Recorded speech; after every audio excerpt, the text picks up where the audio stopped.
It all started last summer when I was 15 years old. My parents shipped me off to our local summer camp. It wasn't really that great of a place. Some worn down huts in the woods and a large stone fire pit in the middle of the forest floor. Honestly, it seemed like an abandoned movie or TV show set, and it was awfully cliche if you ask me.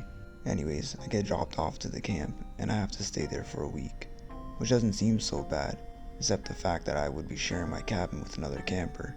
This was a small camp, may I add, so there wasn't that many other kids there. I get to my cabin, and I start to unpack my bags and change into my camp outfit, which was just a t-shirt. As I am getting ready to leave the cabin and explore the area and activities, my roommate walks in. I introduce myself and so does he. His name is Oliver, and he is also 15, he tells me. He tells me where he is from, and I do the same. The conversation ends and I head out the cabin. Everything seems to be pretty normal with this kid. No weird vibes at all. Almost happy that he was my roommate. It's not the first night and the camp leaders have us gather around the campfire and exchange stories, eat marshmallows, and even one of the campers was playing guitar. Okay, this place isn't half bad, I thought to myself. The fire burns out and everybody heads to their own separate cabins.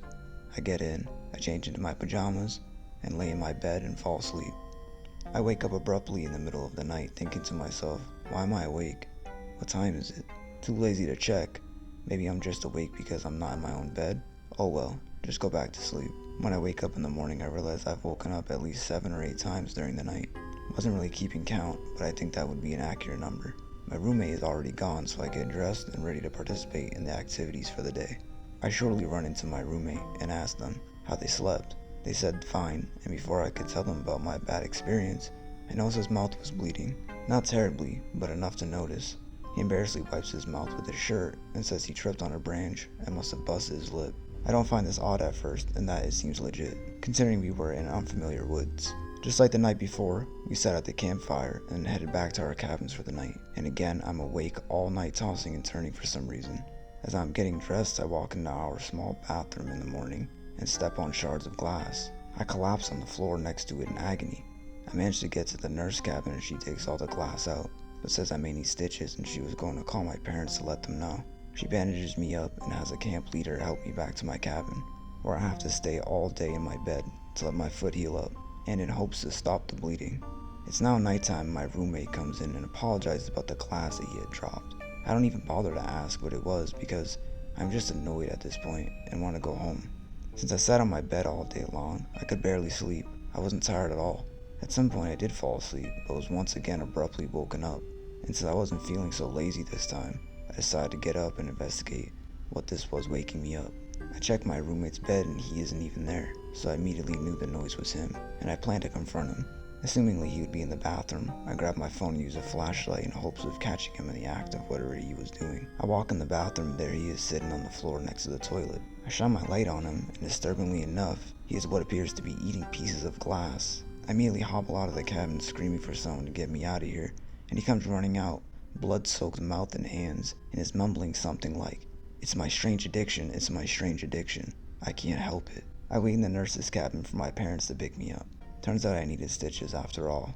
A camp leader comes in and explains the situation on our friend Oliver, and how he has some sort of condition. I didn't ask for any details or anything, I just wanted to get out of this camp from hell. I really didn't want to see Oliver ever again, or that creepy camp. My parents never insisted I go to another summer camp again, so I guess in a way I should say, thank you, Oliver.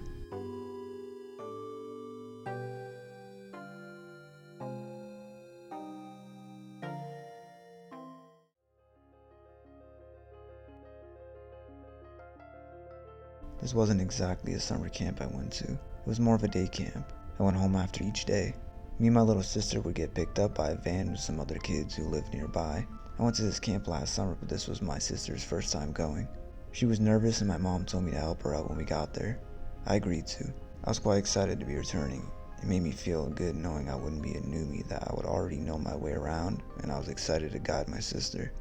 When we got there, I walked around like I was a pro, saying hello to all the camp counselors as I remember them from last summer.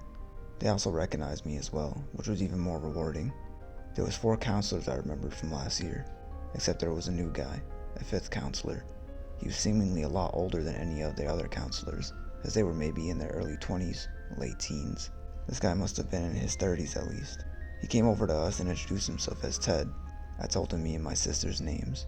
I immediately found him creepy just the way he was looking at my little sister. There was a few activities to do here like basketball, capture the flag, swimming, there was a lake, and arts and crafts. Of course my sister wanted to either do arts and crafts or swim. She didn't really know how to swim. I guess she just wanted to hang out the sandy shore with her feet in the water. I honestly didn't want to do either. I preferred to play basketball as I wanted to try out for the basketball team this year, and I thought I should practice. We argued a bit over what activity to do, which led her to cry because she was the youngest kid there and had no one to play with except me. I felt bad, but being a kid at the time made me selfish. Of course Ted hears the commotion and comes running over. He suggests I go have fun. Again, I felt protective, but my selfishness always got the best of me, so I left to go play basketball. As I'm playing, I can't help but overhear some of the camp counselors talking about Ted and how he got hired. No one seemed to know where he came from, or how a man his age snagged up this job, or why a man his age would want this job. Then I heard one of the female counselors whisper. She thought he was very creepy, and told one of the other counselors he touched her back in a strange manner. I immediately stopped playing and run to check on my sister. She was sitting at a picnic bench under a canopy tent, where they had the arts and crafts set up. Ted was sitting very close to her.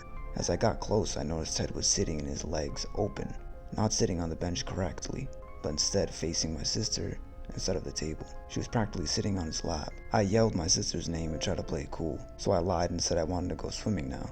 She got excited and hopped up and ran over to me. I didn't even tell her how I felt. She was only 8 years old at the time, and I figured she wouldn't understand. I could still see Ted from the lake sitting up the hill at the arts and crafts area. He looked pissed, staring at me. Some time passed and I was just playing with my sister in the sand and water when I noticed Ted. He was chatting with another girl who must have only been a year or two older than my sister. I was relieved at the time because I felt as if he wouldn't be bothering my sister anymore.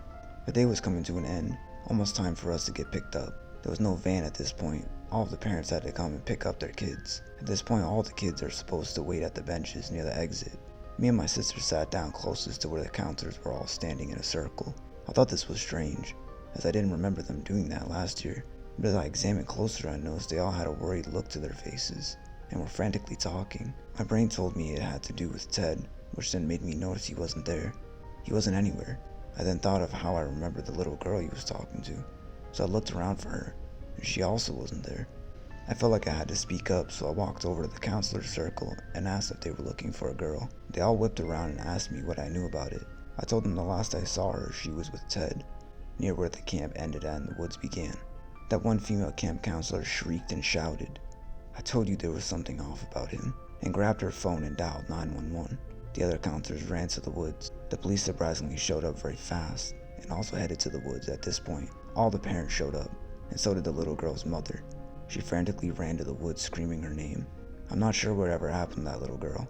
I know something bad must have happened because I heard her mother scream in horror when she ran into those woods. My parents never would tell me whatever happened to that girl. All I know is they never found that guy Ted, and according to the camp director, there was no records of anyone hiring him.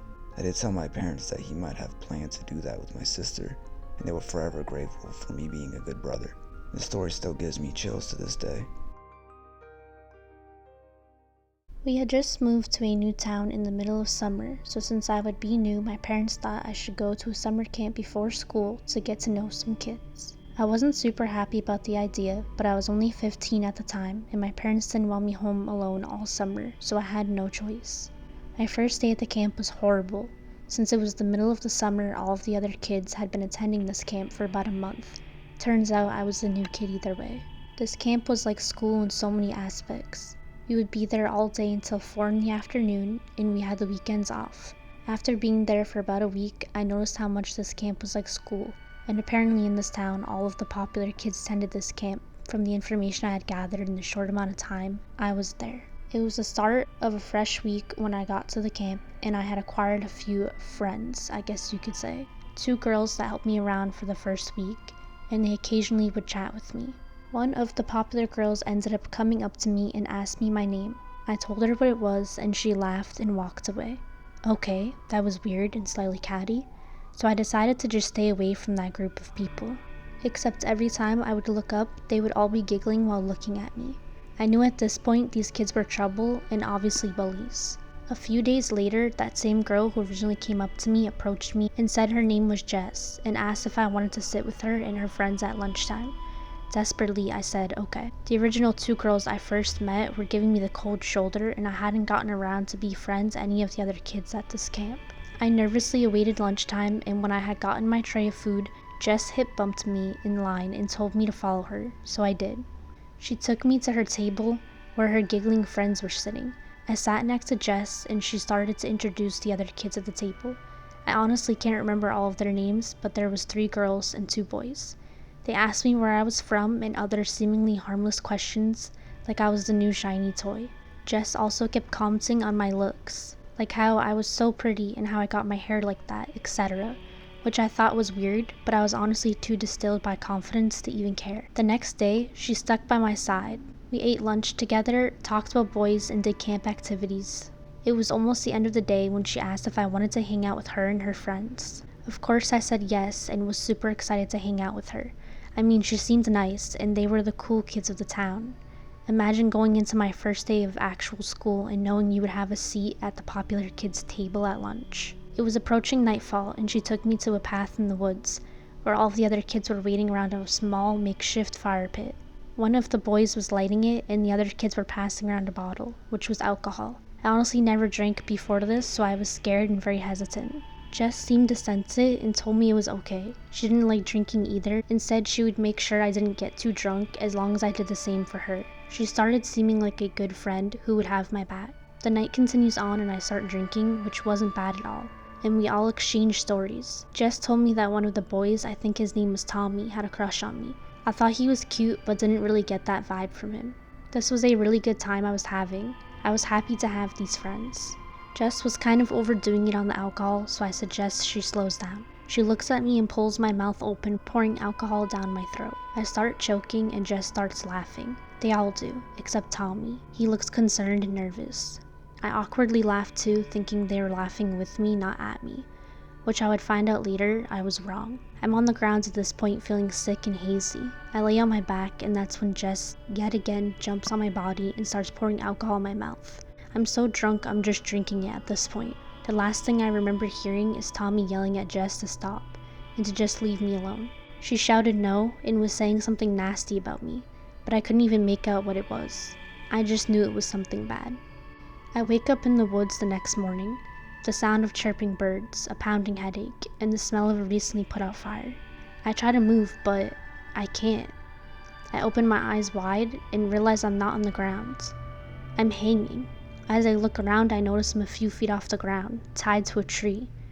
I also notice I have no clothes on, just my bra and underwear, and there's ants crawling all over my body. I start freaking out and screaming for help, but nobody can hear me. I'm not even sure what time it is. I start crying, and as I'm looking around, I notice Polaroid pictures laying on the ground, all of me passed out and some of the kids in them as well laughing at me. When suddenly I hear noises coming from the bushes. It's Tommy. He says he's sorry as he's cutting me down. He hands me a sweater and says the cops are coming to get my statement and ask if I saw anything. I'm totally confused, thinking, aren't I the victim? I collect the photos, and as I further examine them, I notice in multiple pictures there's something in the background behind us. It appears to be a person, just a black silhouette, except you can see some of his face from the light of the fire. I assumed it must have been a kid I never met before. I leave the woods with Tommy and notice majority of the woods have police caution tape surrounding the perimeter. I find the cops and they ask me what happened. I tell them everything, and then they take me in an ambulance to the hospital to get checked out. Apparently Tommy left the gathering shortly after I blacked out, so he had no idea what they had done to me, and he was the only one out of the other kids to show the cops where this gathering took place in the woods. While I'm at the hospital, my parents show up completely worried, and so does a detective. I'm thinking at this point, what happens to me doesn't seem like a reason to bring in a detective. But hey, it was a small town, so maybe. I was so pissed at Jess that as soon as he sat down, I put all the blame on her and angrily shouted she should be charged for what she did, and I asked if she is getting any sort of punishment for what she did to me. I figured she wouldn't, as she seemed to have wealthy parents, and they could just buy their daughter's problems away. Everyone in the room looks horrified at me, and the detective looks slowly up at me from his notepad and says, "Is murder good enough for you?" I ask what he's talking about, and he says Jess was murdered last night. They found her body this morning tied to a tree, right at the ridgeline of the woods. Another camper found her there. I told him I was also tied to a tree. I assumed it was a prank. The detective says he questioned the other kids, and they all said they did prank me, but only by taking pictures of me and getting me drunk. I immediately thought two things. Number one being that this detective is insinuating the man who killed Jess also tied me to a tree, and who knows what he was going to do to me. And number two, Jess was dead.